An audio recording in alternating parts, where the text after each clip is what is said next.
All right. Hello and welcome. It's right just after the top of the hour. Welcome to our session number 25. You might find that you seem to have gone back. This is that session which we had to postpone due to unforeseen circumstances. But we are delighted today to bring it back.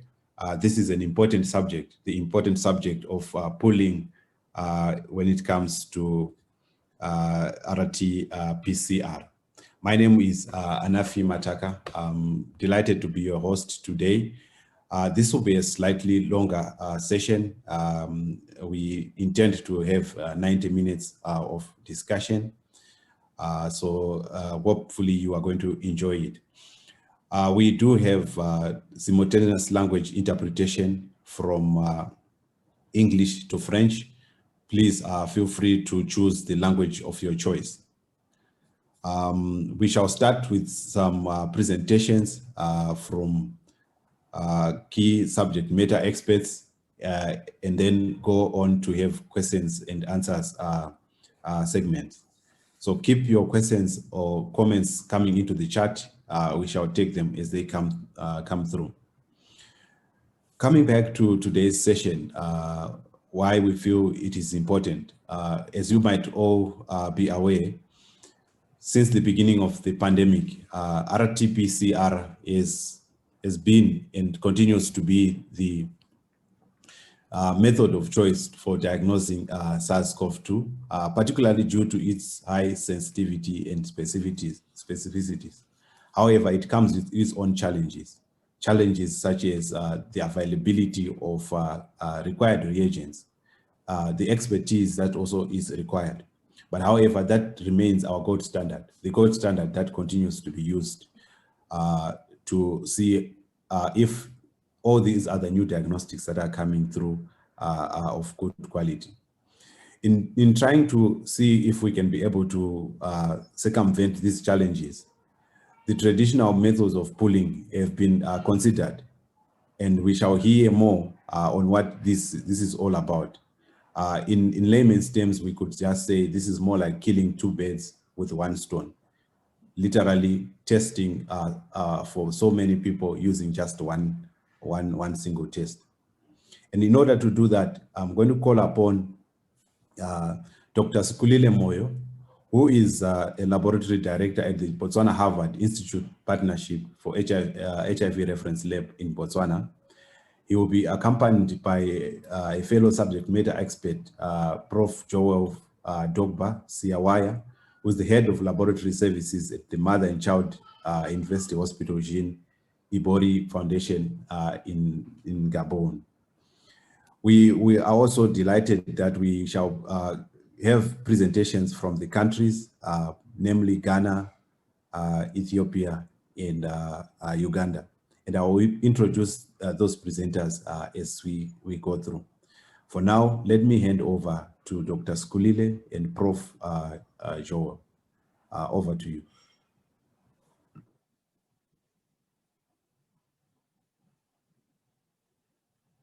I was just checking that you can see my slides. Thank you, Anafi, for the introductions. You can see my slides? Yes, thank you. Thank you, colleagues. We are delighted to be able to present this discussion and hopefully we will learn a lot from the country experiences. Myself and Joel will and the country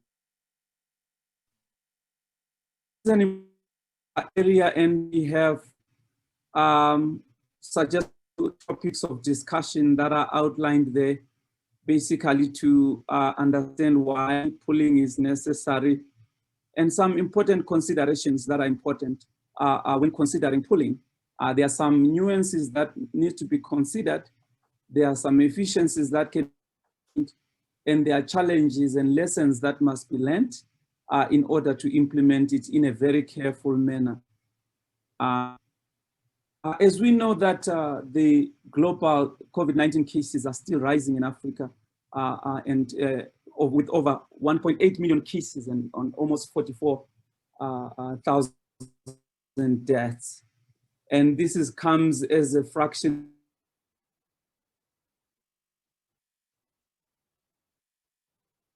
million deaths.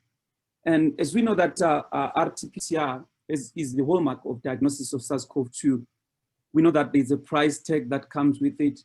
And also, since it's PCR, most of the labs have not been set up to do molecular testing. And therefore, it's not easily scalable. And really, the testing has really started from pre-existing capacity. And you also experience turnaround time, long turnaround times. So pooling is one of the attractive options that could play in the space of both turnaround time and the price per test. Why is it so? And if we look at what is pooling, really this is just basically combining respiratory samples from several people and combining and conducting one laboratory test of the pool and assigning a result, either negative or positive. And the way it works is that you trying to achieve less reactions in order to identify positive cases. For instance, you have a pool size that has been determined with a group of people and they are tested together. These samples are combined. We will talk about the strategies for combining later. But as you combine and you have one tube, and in your test, when it results for that one tube, which represents a number of individuals, if it becomes negative, so a combined sample, that negative result is then assigned to each of these individuals. However, if there is a pool that is positive, so we know that there is at least one case that is positive in that pool. And these ones are therefore tested individually. That helps us to identify the positive cases there. And why should we think of this technology, of this approach as important in the space where we are in with limited resources? Of course, as you can see, you will be able to save on PCR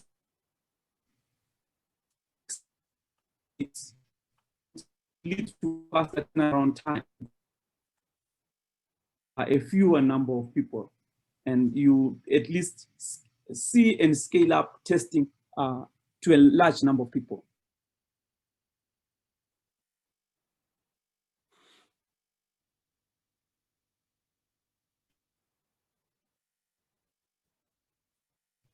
Test only as of saving reagents that they have. But we know that asymptomatic individuals could also be a source of transmission in a community. And if they are not tested, you might have ongoing. Therefore, this method provides an opportunity to expand testing even to use.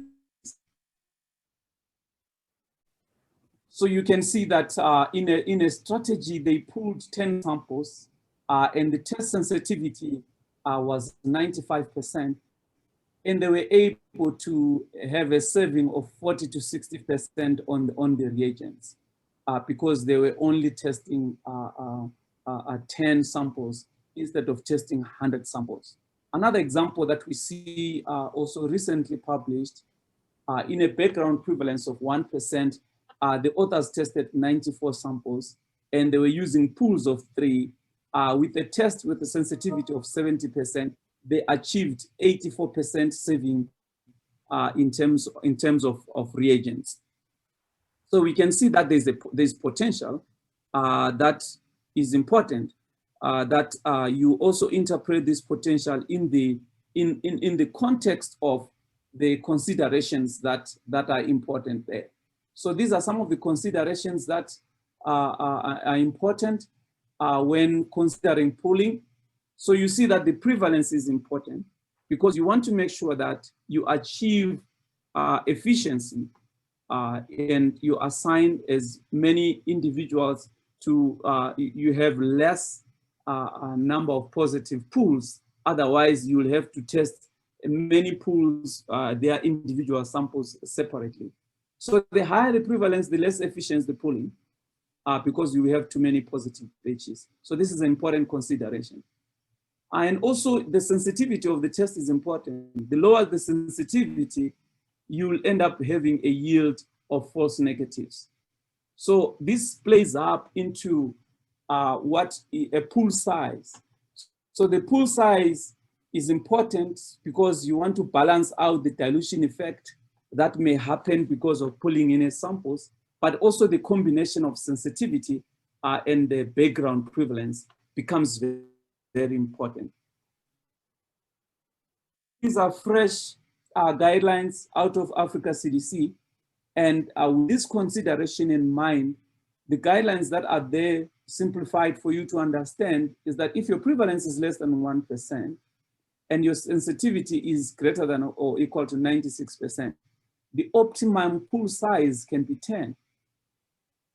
So this will allow at least for some measure of efficiency. If your prevalence is between greater than 1% to less than or equal to 5%, with a sensitivity of 96%, the optimum pool size will be 5. And it's important, as outlined in these guidelines, to realize that the interpretation of the results of the pooled RT-PCR test is similar to that of the when they are tested individually for negative results. However, if the pool result in a pool testing, if the pool test result is positive or indeterminate, all samples in the pool must be tested individually, because at that point, you do not know which one is positive. Let's get a scenario of how this plays out in terms of saving. Let's say we want to test 1,000 people. How many tests will we test? How many tests will we end up doing? This is just an example. As I mentioned, you need to consider sensitivity of the kit in play. But if you have a background prevalence of 1% and you are in 1,000 individuals, if it's a pool doing one, you will have to test all the 1,000. If you are doing pools of 2, that's 520. But if you do pools of 10, you will see that you will have to test 196 samples instead of 1,000. You can see that I've circled the pools there that show the amount of saving that you have to do. But if your prevalence is high as 10%, you can see the number of samples that you are losing efficiency in terms of what you get, because you are still testing quite a number of individuals at the same time. Fortunately, there are tools that have been generated that are kind of helpful to get these calculations for you. Such tool is called the Shiny app for testing that gives like an optimal combination. I encourage you to visit this website. There are some tools out there that do not consider sensitivity of the test. And I encourage you to use tools that look at the sensitivity test and also take account of the background prevalence. So in this tool, it will allow you to select the kind of pooling strategy, which we are going to look at after this. And then it will allow you to specify, you can multiplex, but in this case, you are looking at one disease. The background prevalence that you are looking at, it will allow you to enter the sensitivity and the specificity of the test and to determine what algorithm you are using. Are you doing a single stage or a multiple stage? And then it will give you the kind of diagrams that you need, and it will give you the parameters that will come up with and showing you the efficiency that is going to come out. So this is an important tool, and I encourage you to look at it among other tools that are out there. Make sure that you evaluate them. Now we are talking about pooled testing strategies. What are they, and how do you choose a strategy for yourself? So they're basically in two categories. There is these hierarchical algorithms. This is testing in non-overlapping pools. You have non-overlapping pools. A specimen is only in one pool and not in the other pool, and is set in 2 or 3 stages. So you either have 2 stages or 3 stages, and you have the other state algorithm is the non-hierarchical, which is testing specimens still over stages, but a specimen may be tested more than once in one stage over overlapping pools. This is basically important, especially maybe in doing arrays, especially in research settings where you may want to achieve even higher sensitivity by double testing specimens. This is just an illustration of the first hierarchical algorithm with 2 stages. So basically, you have 2-step pooling, which is really suitable for most African laboratories because of its simplicity, and it avoids carryover and cross-contamination. So you start with pools. Here you can see example of pools of 6. This is pool 2, 6 individuals, pool 3, 6 individuals. Of course, you end up with 3 samples. So in this stage, then you test this. And if one pool is positive, therefore you now test all these individuals, single 1, 2, 3. So this is the simple stage, which is very simple in terms of pooling. Okay, so this is called the 2 strategy. Within the 2-stage strategy, you can see that you did only, you started with a pool and divided into when the pool was positive, you divided into single samples. This pool, which is 3-stage, you can start with a very large pool. If you are testing thousands and thousands and thousands of people, you can start with a big size pool, and this big size pool, and if it's positive, and then now you break it down into smaller pools. You can see that it's a pool of 50 individuals, then it's positive, and then it's now broken down into 5 pools of 10. So that's why you have stage 1 there, stage 2 there. And then stage 3, you only take the pool that is positive and now do the same what we did in the previous stage. So that's the hierarchical pooling, which is 2-stage and 3-stage. Now let's go to the non-hierarchical algorithm. This is testing over stages, but in the first stage, you can test samples in overlapping pools. These are 100 samples in a 10 by 10 array, and you in this row, you pull all these samples and you test this pool. You do the same again, so you end up with 10 samples which represents these rows, and then you have 10 samples which represents these columns. So you test this, and then if it's positive, you then go back and say, okay, if positive here, how is the test of the other pool? So then you'll end up retesting samples 1, 2, 3, 4. So you see that a sample here is tested in 2 pools. So that's the advantage of this algorithm. As you can see, it's very complex. It requires a lot of care, and if there's even more advantageous. So what are some of the considerations that you need to take care of when you are considering pooling? As you can see, you need to make sure that your specimens collection and other QA procedures, you make sure that you have standardization, because you do not want to assign a negative sample because it was in a pool, but the sample was degraded. So sample transport is important. The quality of the swabs is important. The transport media that you are using is important. And also the efficiency of extraction is very important. As you can see, some of these nuances, as you combine samples together, you want to provide the highest chance that the sample gets the appropriate result. One of the other important things is while it's an attractive option, you need to validate and test the performance of any algorithm. You need to look at, before implementation, you need to make sure that you examine the dilution effects. You might see that there might be increased CT values in pools that might lead to false negatives. So it's important to understand the threshold at which your pooling will be efficient. This is where now the pool size becomes important. So you need to test the performance of the pool, and at least you should yield greater than or equal to 85% positive percent as compared to individual testing. This is the guidance that is coming out there. Just to wrap up is to know that there are tools out there that have been developed. The shiny tool that I use, that's the links there. As you will receive the slides, you'll be able to go to those links. There's also the Africa CDC full guideline released in August. You need to look at it carefully.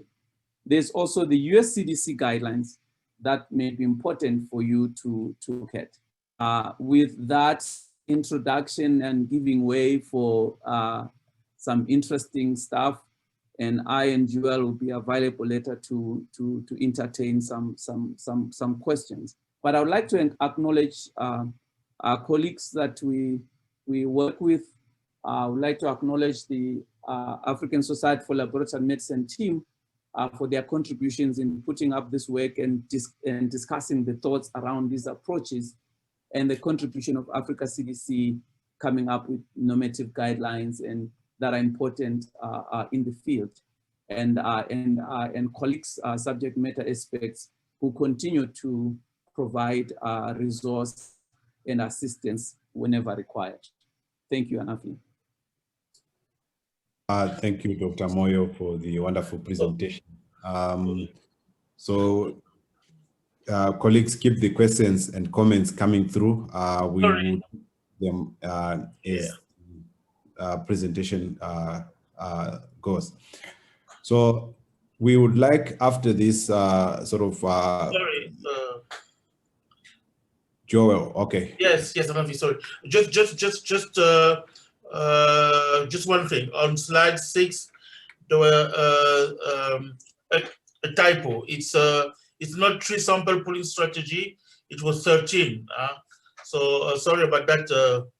That typo on slide 6. Okay, thank you very much. Yeah, okay. Thank you, Joel, for that clarification. Would like to quickly move ahead to hear from Ghana how they have taken the concept of pooling and how has it worked out, or what are the challenges that they have faced. So I would like to hand over to Dr. Ivy to take us through the experiences of pooling from Ghana. Ivy, asante. Okay, so I will talk about the experiences for pooling in Ghana that we had. So why did we decide to pool? We decided to pool because we were going to be receiving in excess of about 3,000 samples a day. And so we wanted to save reagents and to be able to have results in a realistic time.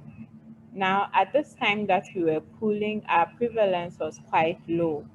So this means that when we test about 100 samples, we will get only about 1 being positive.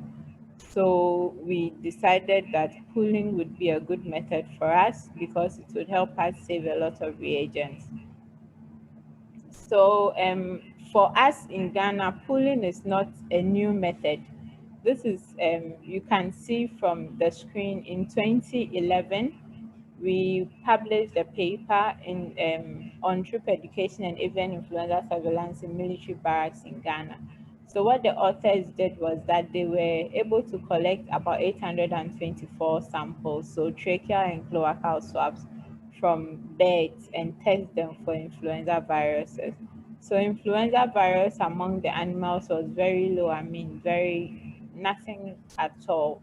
So they pooled the samples into 94 pools and tested them for the presence of the virus, and all of the pools were negative.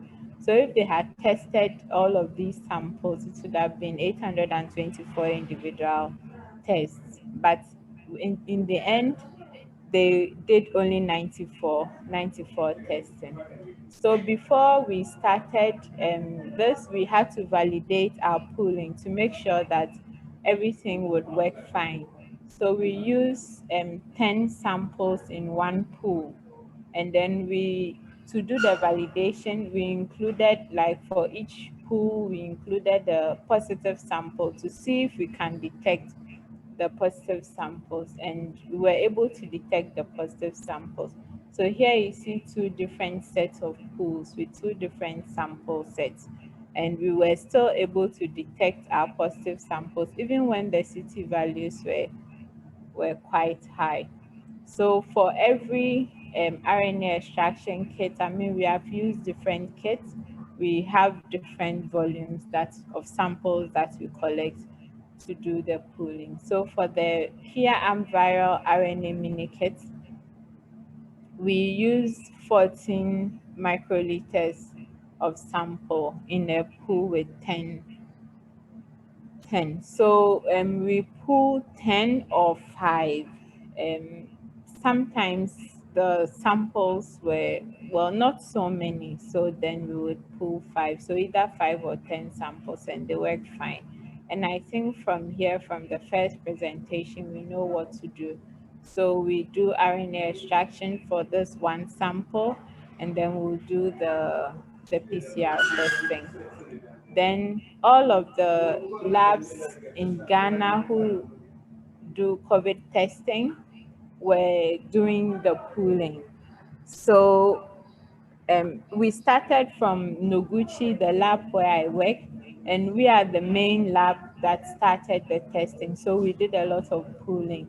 And then here in the middle belt, this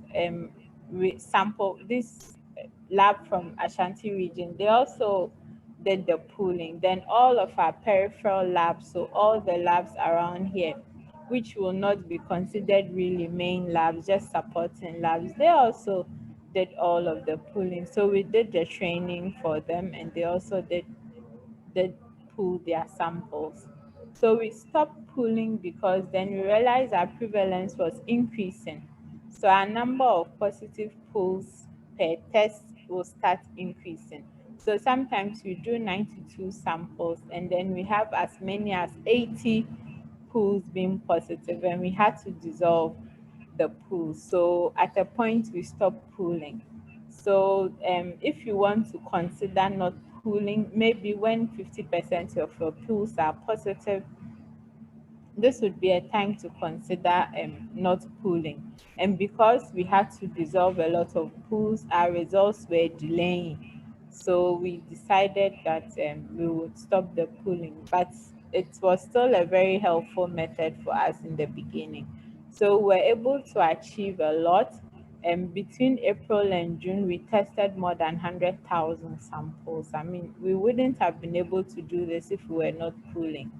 And then if we peg, we did our calculations and we realized that for each test, it costs about $100 US. We're able to save as much as 250,000 US dollars, even more, because we were able to increase our capacity then from 1,000 samples a day to more than 10,000 samples a day. Because if we pool the samples in tens, then we are able to test twice double that number. And we realized that pooling does not affect the sensitivity of the PCRs too much. I mean, you can still detect positive samples, and then we save a lot of resources. And especially for us in resource limited areas, this would be a wonderful tool to use. And we are also able to save a lot of time because we get then our results in good time. So thank you very much. I'm available via chat for any questions. Thank you very much, Dr. Ivy, for the wonderful presentation. quite a lot of experiences there indeed. Habdam, in the meantime, to Nebio, sorry, in the meantime, to share, put your slides on the screen. As I've already introduced Nebio, he's going to take us through the experiences of pooling from Ethiopia, and we will try to see the common issues that they might have faced when compared to Ghana. Thank you. Over to you. Can you hear me and see slides, everyone? Yes, thank you. Okay. I will present group testing or pooling for detection of SARS-CoV-2 Ethiopian experience, starting from the mid-May up to recent months. Okay, my presentation covers introduction, validation, document preparation, implementation steps, quality control, and finally, conclusion or summary about pooling technique of Ethiopia. So when I start with introduction part of pooling, why we need pooling techniques and how we does it and why Ethiopia needs it. So as you know, everybody, after COVID pandemics initiate or disrupt the world's era, we need to do more tests in our laboratories. Since COVID-19 is a virus test and we detect as golden standard using PCR tests, we cannot do as routinely more tests using similar phases, similar techniques, the ones the labs used previously. So we need full testing. COVID-19 cases continue to raise as laboratory capacity to detect SARS-CoV-2 RNA are becoming increasingly difficulties. So we acquire or customize pooling techniques to our country, since Ethiopia is the largest country next to Nigeria. So we have to accommodate the public policymakers and the society, the exact prevalence and the exact situation of the COVID-19 pandemics. So sample pooling provides a very nice benefit when the prevalence or the positive frequencies below 5%, but when the positive frequency is greater than 10%, it's not advantageous because it tends to be more redundancy testing is in the lab and it makes it more prone to error. So in order to do that, as the first presenter says, there are different techniques of pooling. We choose one-time pooling since the second hierarchical or another type of pooling techniques prone to laboratory errors or different types of complexity will create in our labs. So we choose one-time pooling techniques based on our technical expertise we discussed, and we choose one-time pooling. So as you see in this slide, we only combined 4 specimens, 4 individual specimens into one pool. And if the pool result is positive, we'll test it individually. But if the pool result is positive, we test individually.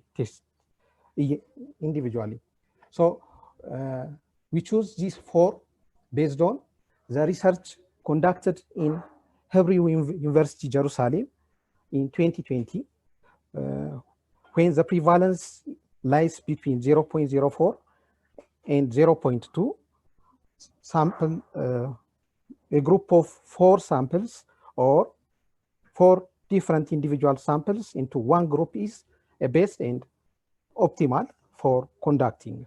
So we choose this using our national expertise in molecular testing. So after choosing the technique we use and the group size, even if there is a different types of softwares to calculate the batch size available, we don't use that. We just refer articles which was published at that time from Germany, Israel, and which was suggesting 4 is optimal, and we didn't expose to the missing of false negative or the high CT values positive SARS-CoV-2 samples. So nextly, we directly goes to the validation step, since the method should be checked within different parameters or different variables, which lines in our situations. So a feasibility study conducted at Ethiopian Public Health Institute, 3 different labs and 1 private labs, in order to change the environment and expertise level to see the difference or the variabilities. So the validation result of our 1 laboratories in test 1 laboratory indicates, as in the tables, by choosing 3 different positive samples which have low CT value, medium CT value, and high CT values, and expose them or dilute them up to 1:9. So, or a group of 10, and tested in how many CT values shifting, how much the positive agreement will be checked accordingly.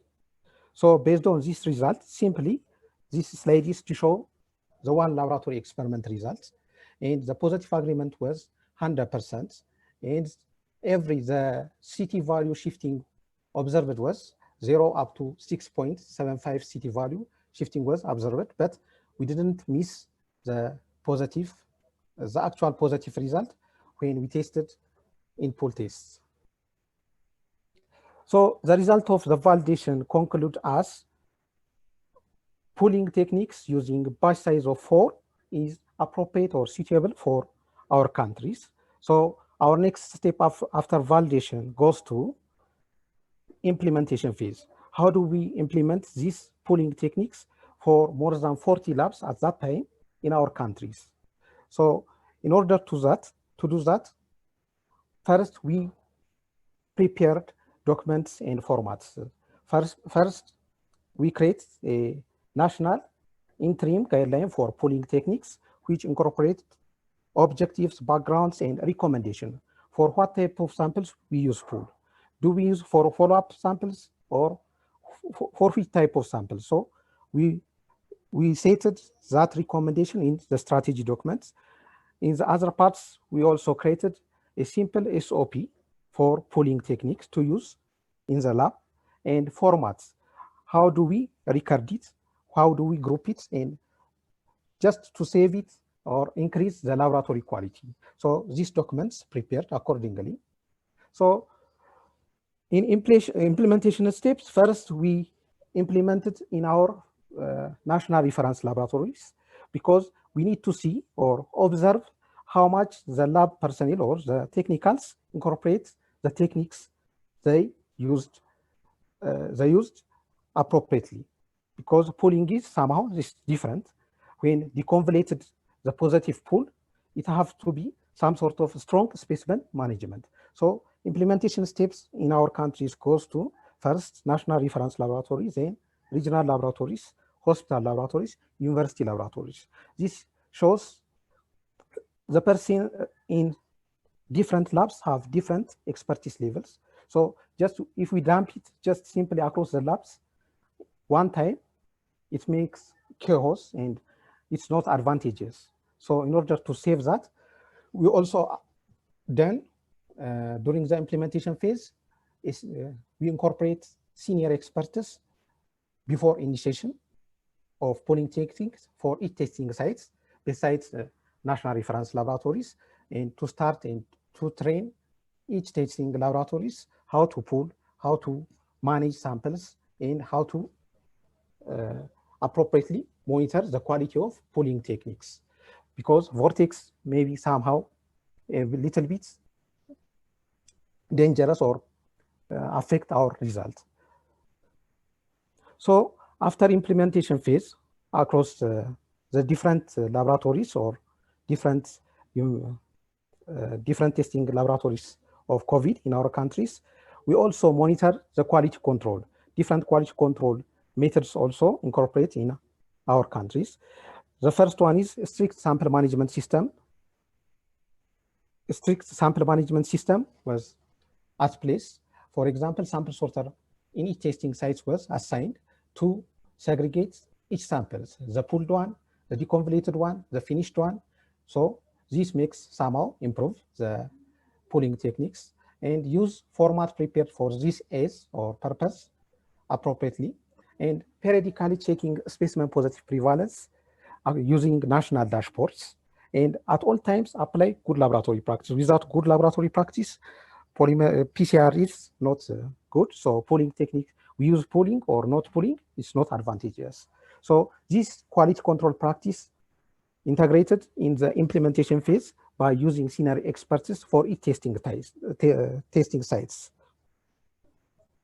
So what did we get from these pooling techniques? The first one is we achieved to test more than 1.4 million tests within a short period of times. For example, if you look at these slides, on the April and May, we test 109,413 tests, the summary of 2 months test. But if you look the June test results after we are acquiring or starting a pooling techniques, our testing performance was 144, 49 tests. So accordingly, up to August, if you see, the testing trend was increased. So pooling tests increase our testing capacity. The second one, when the testing capacity is increased, we also save a large amount of resources. So it conserves most of our detection kits, extraction kits, and consumables. And we also gather good inputs for policy makers within a short period of time, since we are large population sizes. And we also improved turnaround times. So in summary, from the pooling techniques, we conclude that 1:4 pooling or 4 group size pooling technique is appropriate and specific for increasing the testing capacity and conserve scarce reagent. But we have to consider when to use the pooling technique specifically and strictly. We do not use pooling technique at the peak of the pandemic. We only use at the starting and when the curve is declining. So this is I have. Thank you. Thank you very much, Abdam, for the wonderful, I don't know why I keep on calling you Abdam. Thank you very much, Nebio, for the wonderful presentation and sharing the Ethiopian experiences of pooling. Quite a lot of valuable insights indeed. Colleagues, we want to also continue moving on and take our last presentation. And this is coming from Dr. Isaac from the Uganda Central Public Health Institute. So Dr. Isaac, I'm going to share slides on your behalf. Let me know if you are seeing the slides.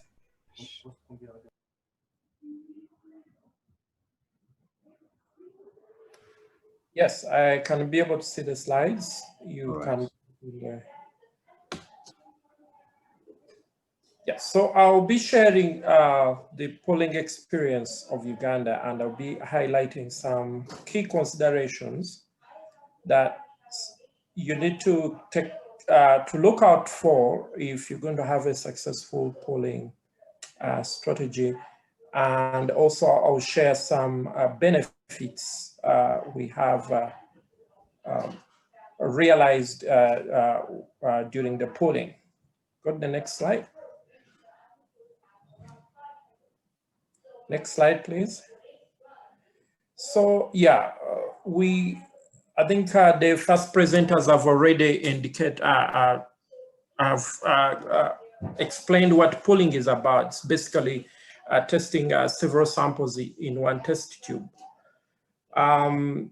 Polling was included in the recent WHO diagnostic guidelines, and WHO indicated that it could be considered in populations, groups with low or very low transmission, and they discouraged using polling in clinical care for reasons that if someone is presenting with symptoms, especially in high transmission setting, is likely going to be positive.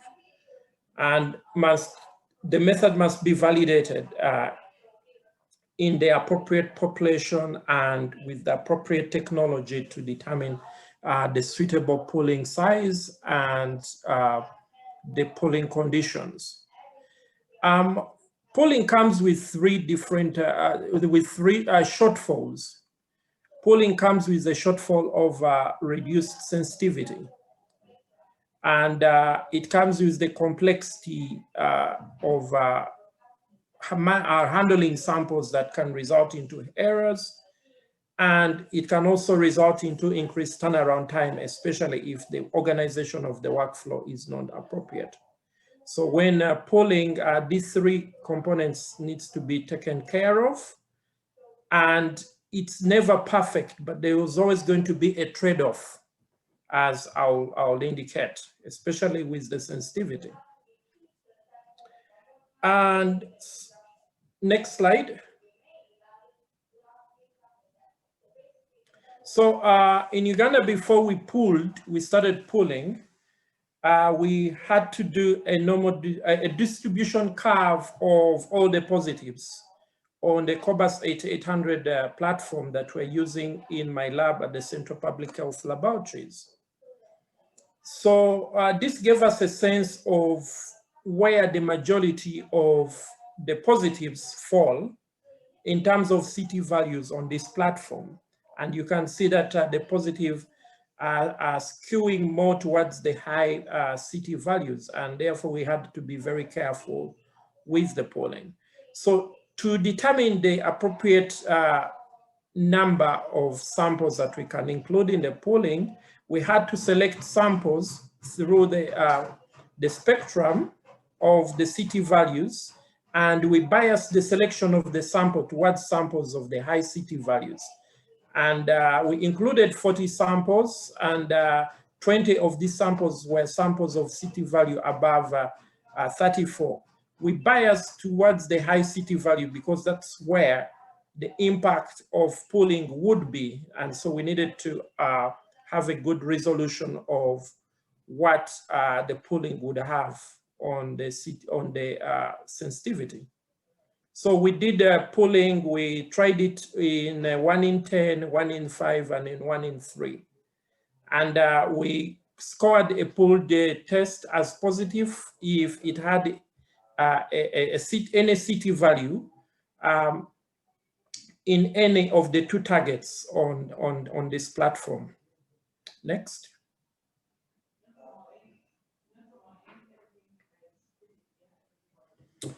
So these are the results for the pool of 1 in 10. So we looked at the sensitivity of these tests across the CT value spectrum. And at 1 in 10, we observed that,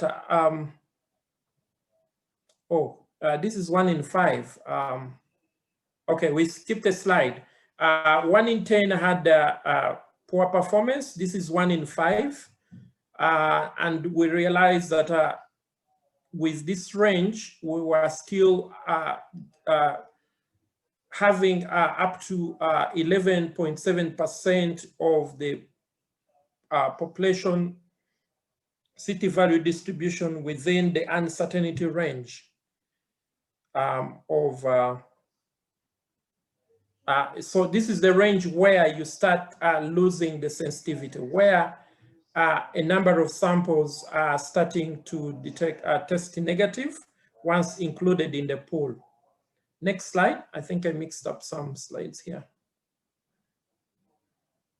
So in 1 in 3, we also observed that we started seeing a loss of sensitivity in CT value above 35.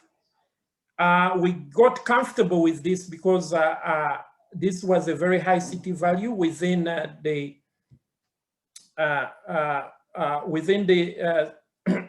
detection limits of the assay, and we were only compromising 4.2% of the population that is testing positive, where sensitivity fell to 57.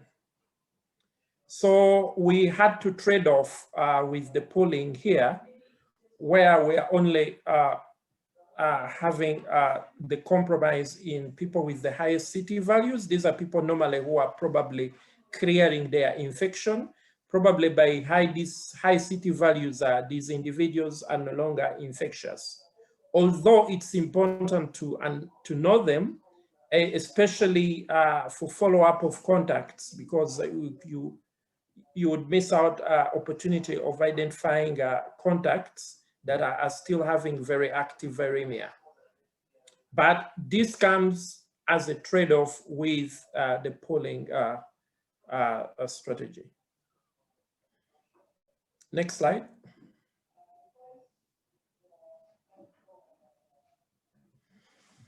So a number of other considerations must be put in place in the lab in order to reduce the turnaround time for results and reduce errors that can come, especially with the mix-up of samples and results, especially that pooling can be very complex. So in order to do that, you need elaborate sample organization and accessioning. Samples must be accessioned and organized in racks in a fashion that can allow you to perform easy pooling. In our case, we organized the 4 samples that we're going to pull together and alongside the tube that we're going to pull them in, and the tube is barcoded, and we're able to have a worksheet that is able to map the pulled samples with the barcoded tubes where we put the samples. You need to have temporary storage of samples, especially if you're a high volume lab.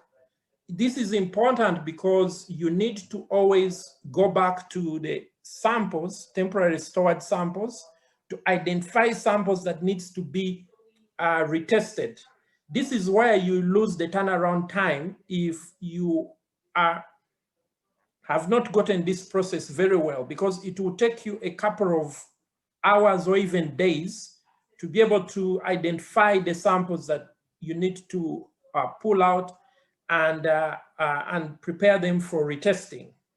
So it's important to have this temporary storage, especially dedicated to this temporary storage of samples where you haven't concluded the testing. And the samples in the storage space must be well organized in such a way that the retrieval is very easy to do.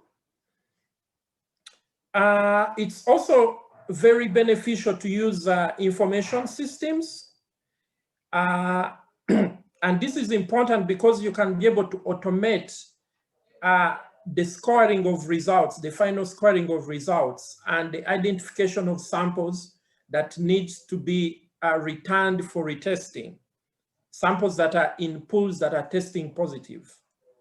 So with in our case, we managed to optimize our information system, and all we need to do is to upload the runs, and the system is able to identify samples that are in pools, and those that meet the testing criteria are returned into a window where now the lab person is able to go and find them.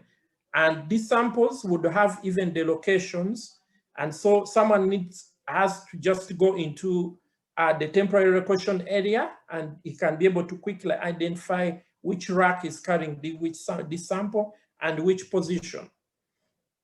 So it's very important to have the information system. And if you didn't have the information system, then you need to come up with a very elaborate process of tracking samples and tracking those that needs to be retested and scoring the final results for the samples that have been tested twice.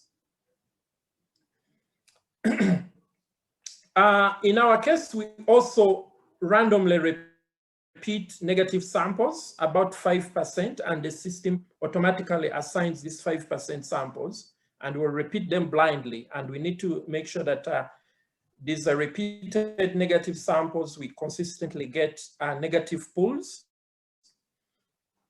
negative results as a way of checking that we are actually not losing the sensitivity.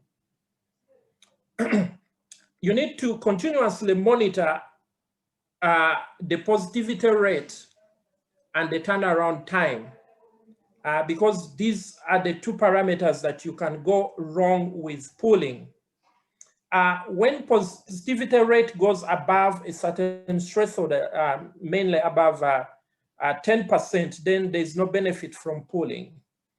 But you also need to keep track of the turnaround time, because the turnaround time is mainly affecting the positive samples, and the positive samples is where you need to have intervention, either tracking positive cases or patient management, or taking people into isolation centers. So it's very critical that when you're pooling and saving on reagents, you do not slow down the epidemic response that can result into uncontrolled infections, and therefore more samples to test in the lab.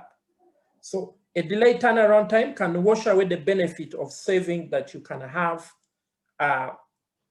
from the pooling if the results are not timely. It's also important to triage the samples, especially if you're a high volume lab, because not all categories of samples are suitable for pooling.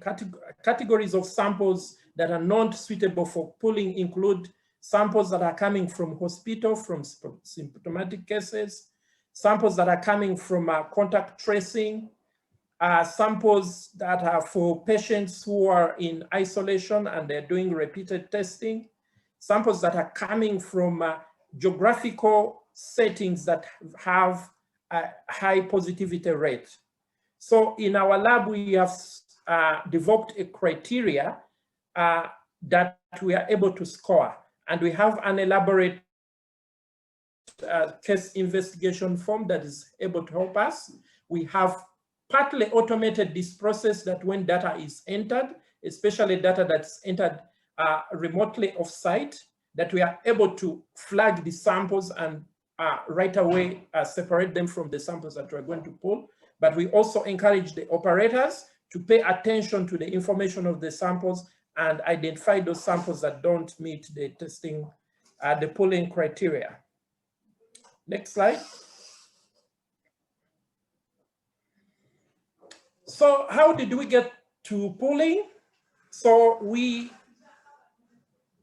on 9th August, we stocked out of reagents in the whole country. So none of the 13 labs in the country was able to do testing for COVID. But at that time, we're beginning to see an increase in the positivity rates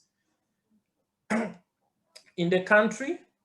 And so on 12th, we received, on 12th August, we're able to receive cobas reagents that were worth 16,000 tests. But by that time in the lab, we had 7,000 samples untested over the couple of 3 days. And the volume of samples had peaked around 3,500. So if we're not pooling, it would mean that we would stock out of the reagents before we even recovered from the backlog. So we had to quickly get into the pooling strategy. And good enough, we had already considered it and we had done some optimization data. So making a decision to pool was quite very, very easy, and we know how to go about it. So through this experience,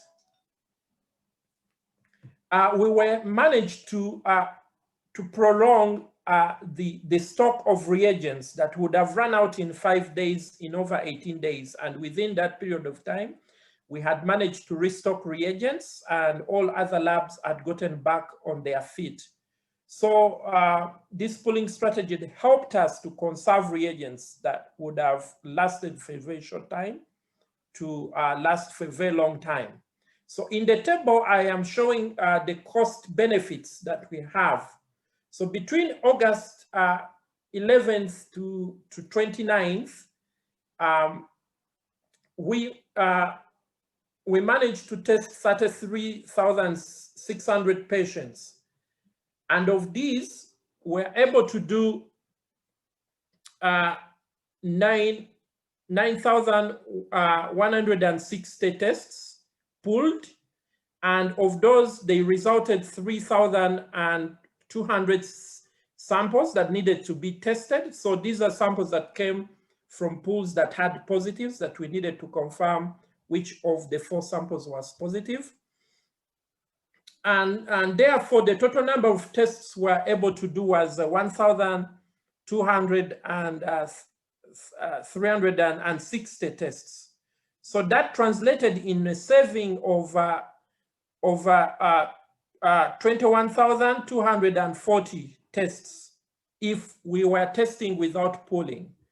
And that's an equivalent of over 63.2% saving. And putting into consideration the cost of the cobas reagents, which is 19.8 test ex-works, and you factor in another 3.2% per test for the other consumables and overhead costs, we were able to save close to $500,000 for that period of time. So we have continued doing pool testing, and between September 10th to November 3rd, we have also been able to save an additional $335,000 US. So in total, since we started pooling, we have managed to make a direct saving of close to $1 million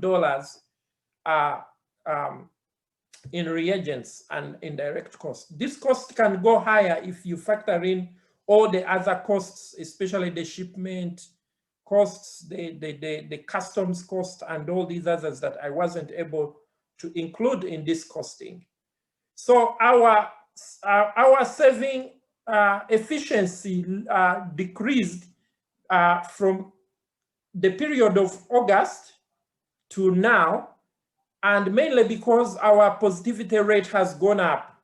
But we could keep monitoring our saving efficiency and the turnaround time for the results as we go along, because at one point we need to know when we must stop the pooling, when we can't have any savings, and if it's greatly affecting turnaround time.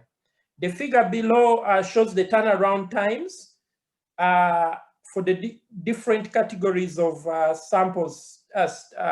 So the samples positives that are not in the pools, we can see their turnaround times, and the samples that are tested and in positive pools that needs to be repeated, we can see that majority of them are late by an extra day compared to the other categories of negatives in pools where you don't have to do the repeating. So overall, we are seeing a shift in a day in turnaround time for the samples that are in the pools that needs to be repeated. But this is acceptable, especially considering the saving that we do and the volumes of samples that we have to run through during this saving. Next slide. Yeah, thank you. That's the Ugandan experience. Thank you very much, Isaac, for that wonderful presentation and the experience as well. Wow, we do quite have a lot of questions coming through, many of them talking around the pool size, experiences with various technologies. Quite a number have been mentioned: the GeneXpert, Hologic, cobas. How did we, reach the pool size of 10, which was commonly mentioned by many of the speakers?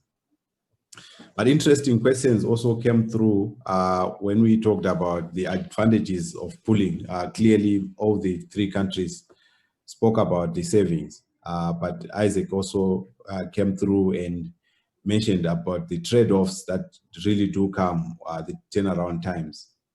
I think the presentations also mentioned the issues of city values, which poses probably one of the first questions that I would ask.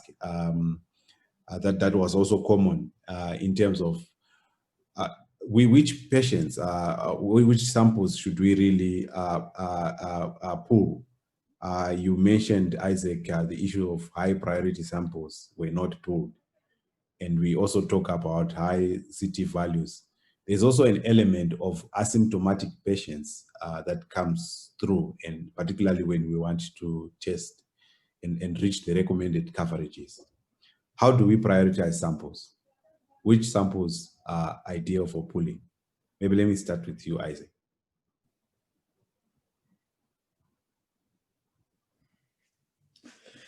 Yeah, thank you. That's really a very pertinent question. How do we determine samples for pooling? Yeah, so to answer that question, you need to consider the three constraints of pooling: the sensitivity, the turnaround time, and the third one is, please take me back to my second slide. Slide number 2. All right. Yeah, and the complexity of the whole business of pooling. Yeah, so pooling is not beneficial for samples that are obviously positives because it's costly. It means that you're going to retest that sample a second time. So any samples that are obviously going to turn out positive, or categories of samples that have high positivity rate, are not good for pooling. And it's important to really categorize samples as from the risk of positivity rate point of view. And that is, you can be able to do that by critically triaging your country data or your area of testing data to try and identify these, the risk of positivity. The other samples that are not good for pooling are samples that are coming from asymptomatic suspects. Most of the time, you're going to have very high positivity rates from patients that are presenting with COVID-like symptoms and are suspected to have COVID. The other category that is not good for pooling are samples that you want results with very fast turnaround time. Those are also not samples not good for pooling because you want the results out quickly. The samples that you would include in pooling are samples like, for example, from surveillance activities, especially in neurotransmission areas. Samples that are for travelers, yeah, are also some categories of samples that are that can be included in pooling. And those ones that are coming from regions that you have classified as low transmission area, whether they are for surveillance or for routine testing. We do not, there hasn't been any demonstration of differences in viral shedding between patients that are symptomatic and those that are asymptomatic. The only difference is that with the asymptomatic, you can highly suspect them. The asymptomatic, until you test, you can't determine who is going to turn out positive or not. Thank you. Thank you, Isaac, for that elaborate response. I want to come back to the question of pool size, so maybe I might just call in Ivy from Ghana. you started pulling with a certain number of samples, and I think there were quite a number of questions that came, which were asking, why is it 10 has become more common? But there was also a response from, is it Asate from Ethiopia, where they thought 4, sample size of 4 to them was critical. I know Skulile had touched on this. So quickly, Ivy, just a comment there as a key recommendation in terms of pool size. What would you say for people who would want to start pooling now?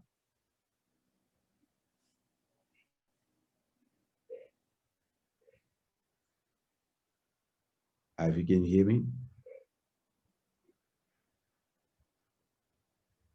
I think the mic is all off. Maybe Joe, are you able to quickly take that one? Yes. Hi. Can you allow me to share my screen, because I want to answer the question about pool size and increasing CT value at the same time. All right, make it quick since we. Yes, no, it's going to be very quick. So. All right. You can go ahead and share your.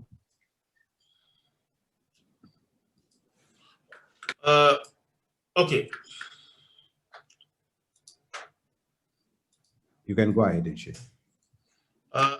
It's blocked, but fine. I will go without that side because it is blocked. So anyway, okay. So there's additional consideration that we should take when doing polling. There's a lot of question around pool size and the increasing of CT value that might lead to a negative result after testing. And one consideration that everyone should take is that when you do pooling, you have, if your pool size is between, let's say, 3 and 10, you will have an increased CT value of 2 or 3 cycles, which means that when you're doing your interpretation after you have your pooling result, you have to consider that if you have 1 positive samples, your CT value will increase probably, you will have 2 to 3 cycles increase in CT value, which means that you might decide to increase your threshold for positivity of 3 cycles. Then you won't lose those positive samples.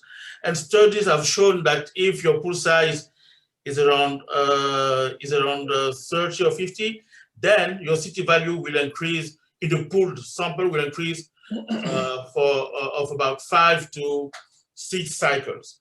So that's consideration that you have to take when doing pooling, the increased CT values, and that you can afterward adapt your result interpretation based on that. And Sikulile explain how to choose the pool size. I will not come back on how to choose the pool size, because as he said, you have to have your prevalence and you have to know the sensitivity of the test that you're using. But there was also a very interesting question. Two of the participants shared the experience where they had positive pools, and then when they tested individually, the results were negative. And there's a very nice study by Baker and I think Schnelter on Lancet that gives you the explanation. Sometimes when you pull samples with low viral loads, when you pull them together, then you increase your available RNA. They called it the RNA carrier effect, which means that you will have the CT value of your pool samples that are low and the CT value of the individual samples that are higher. And then if the CT value of the individual sample is above your positive threshold, then you will miss it. But if you pull those two samples with with high CT values, then in your pool sample, you will find a positive result with a lower CT value. All right. Yeah, let me stop there. Yeah. Thank you. May I add to that? All right, just a quick one, as you are about to add that, also to say I think there's also some references in terms of calculating the pool size that we are going to share. So quickly, in a few seconds, you can add that, Isaac. Yeah, yes, I just wanted to highlight that this pool size is going to be determined by the method you're using. And so it's important to optimize the pool size on the method you're using. And then two, the pool size efficiency, saving efficiency is going to depend on the positivity rate. So the higher the positivity rate of the samples you're testing, the smaller your pool size should be if you're going to realize any benefits. But at a certain threshold, mostly around 10% positivity rate, you lose any benefits from pooling. It becomes useless. Thank you. Thank you very much, Isaac, for that. One of the key important elements that was talked about was the issue of quality. And I think Isaac mentioned the issue of running a random, was it 5 to 10% of the samples? Just wanted to hear from colleagues from Ethiopia and Ghana. How did you do in terms of maintenance of quality, particularly, of course, in terms of the sensitivity? Maybe Okay. In terms of quality things, positive frequency increases, our pooling techniques may not have advantages. So we strictly monitor positive prevalence, as Isaac says. In some reference laboratories, we randomly check the positive prevalence frequently. Besides that, we have a dashboard, day-to-day report from different testing sites. So we checked from each catchment area how the positive prevalence is progressing. So otherwise, the pooling technique itself is not advantageous, it's resource losing techniques.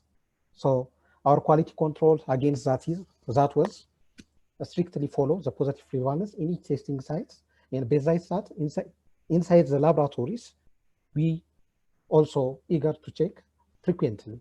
That was our experience. Thank you very much. I know we're almost at the top of the hour. Ivy, are you there? You are possibly on mute, I think. All right, the other one is.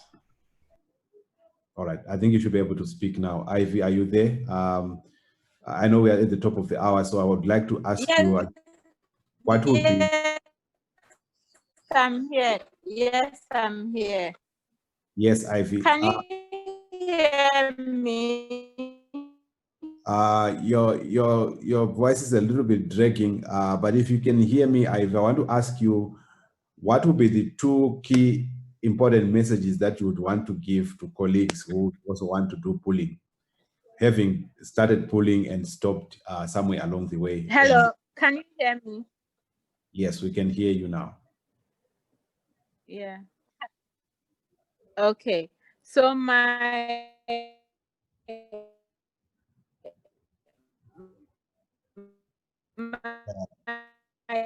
Ivy, I think your key messages will be: pool very good when you have a very low prevalence of the disease condition in the population. So you can also apply. Hello, can you hear me? Please go ahead. Yes, we can hear you now. Yes. So I'm saying pooling is very good when the prevalence is quite low, you know. So when the prevalence of the disease condition in the population is low and you have large amounts of samples to test, pooling is the best thing to do. Thank you very much. Yeah. All right.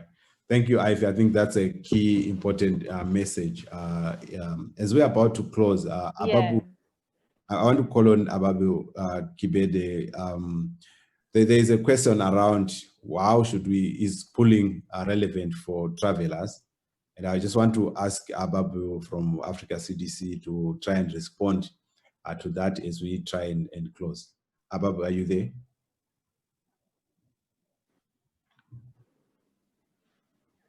Okay. Yeah. Okay. Hi, Anafi. Hi, everyone. Few seconds, yeah. Yeah, as it was described well, whatever the population, whatever the testing population is, pooling is, the importance of pooling is determined by the prevalence of the disease, in our case, COVID-19, plus the diagnostic accuracy of the assay. And the last one is the pooling algorithm. We have 3 different types of algorithm. I think that one is presented well by the 2 presenters at the beginning. Depending on these 3 criteria, the relevance of the pooling will be determined. So when we say travelers, you should consider these travelers, are they coming from the place where the pandemic is highly prevalent? That is a critical question everybody should ask. If the country is, if the prevalence in that specific country is low, then it will be advantageous. Otherwise, if the prevalence of the disease in that particular country where the travelers are really coming, then the pooling strategy may not be efficient. So my last comment is you should consider the prevalence of the COVID-19 plus the technologies that you are going to use. You should consider the sensitivity and the specificity of the assay, because when you do pooling, there will be a dilution effect that will affect your CT values, and you need to consider the technologies that have higher performance characteristics. And pooling strategy, as I have said, is it a simple one-stage pooling? Is it sub-pooling? Is it the array pooling? It is also, these are also another factors which are really affecting your pooling in general. So it is good to consider all the 3 points together when you decide your pool size, or if you want to decide pooling is efficient in a particular test population or target population. Thank you, Anafi. Thank you, Ababu. We have gone beyond, I think, the allocated time. So I think I will not repeat what Ababu has said. I think it's a very nice summary to the session today.